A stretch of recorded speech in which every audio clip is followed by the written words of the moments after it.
के तपाईलाई थाहा छ एक व्यक्ति जसले बिजुलीको जादुले संसारलाई उज्यालो बनाए तर आफै जीवनको अन्तिम समयमा अन्धकारमा बाँचे? निकोला टेस्ला, एक वैज्ञानिक जसले आधुनिक युगको आधार राखे तर उनको जीवन रहस्य, सङ्घर्ष र आश्चर्यजनक आविष्कारहरूले भरिएको छ।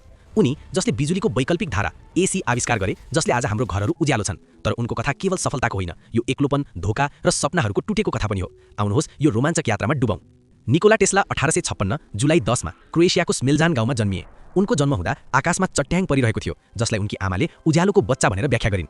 बाल्यकालदेखि नै टेस्ला बिजुली र विज्ञानप्रति आकर्षित थिए। उनी प्रकृतिका रहस्यहरू बुझ्न चाहन्थे, चट्याङ, चुम्बक र मेसिनहरू। उनको बुबा एक पाजरी थिए जसले उनलाई भाषा र साहित्य सिकाए, तर टेस्लाको मन त विज्ञानमा थियो। स्कुलमा उनी असाधारण प्रतिभाशाली थिए। 17 वर्षको उमेरमा उनले ग्राज विश्वविद्यालयमा इन्जिनियरिङ पढ्न थाले, तर पारिवारिक समस्या र स्वास्थ्यले गर्दा पूरा गर्न सकेनन्। फेरि पनि उनी आत्मअध्ययनबाट विद्युत इन्जिनियर बने। 1881 मा बुडापेस्टमा काम गर्दा उनले वैकल्पिक धारा एसी मोटरको विचार पाए। यो एक क्रान्तिकारी आविष्कार थियो जसले बिजुलीको लामो दूरीमा प्रसारण सम्भव बनायो।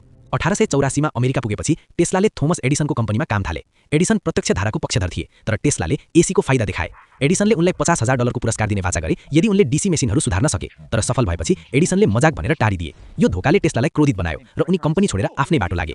1887 मा टेस्लाले आफ्नो एसी प्रणाली विकास गरे र जर्ज वेस्टिङहाउससँग साझेदारी गरे। यो करेन्टहरूको युद्धको सुरुवात थियो। एडिसनले एसीलाई खतरनाक भनेर बदनाम गर्न खोजे, यहाँसम्म कि जनावरहरूलाई एसीबाट मारेर प्रदर्शन गरे। तर 1893 मा सिकागो विश्व मेलामा टेस्लाको एसीले 1 लाख बत्तीहरू बाल्यो र यो युद्ध टेस्लाले जिते। 1895 मा नायग्रा फल्समा विश्वको पहिलो हाइड्रोइलेक्ट्रिक प्लान्ट बन्यो जसले एसी प्रयोग गरेर लाखौंलाई बिजुली दियो। टेस्लाका आविष्कारहरू रोकिएनन्। उनले टेस्ला कोइल बनाए जसले उच्च भोल्टेजको बिजुली उत्पादन गर्छ। यो आज पनि विज्ञान प्रदर्शनमा प्रयोग हुन्छ। 1879 मा कोलोराडो स्प्रिङ्समा उनले वायरलेस ऊर्जा प्रसारणको प्रयोग गरे जसमा उनले पृथ्वीलाई नै कन्डक्टर बनाउने सपना देखे। उनले रेडियोको आधार पनि राखे, तर मार्कोनीले क्रेडिट लिए। 2003 मा टेस्लाले वर्डेनक्लिफ टावर बनाउन थाले। यो वायरलेस टेलिग्राफ र ऊर्जा प्रसारणको लागि थियो, तर लगानीकर्ताहरूले छोडेपछि यो असफल भयो। जीवनको उत्तरार्धमा उनी आर्थिक सङ्कटमा परे, पेटेन्टहरू गुमाए र एक्लो भए। उनी कबुतरहरूसँग मित्रता गर्थे र विचित्र विचारहरू व्यक्त गर्थे, जस्तै मङ्गल ग्रहबाट सन्देशहरू सुन्नु।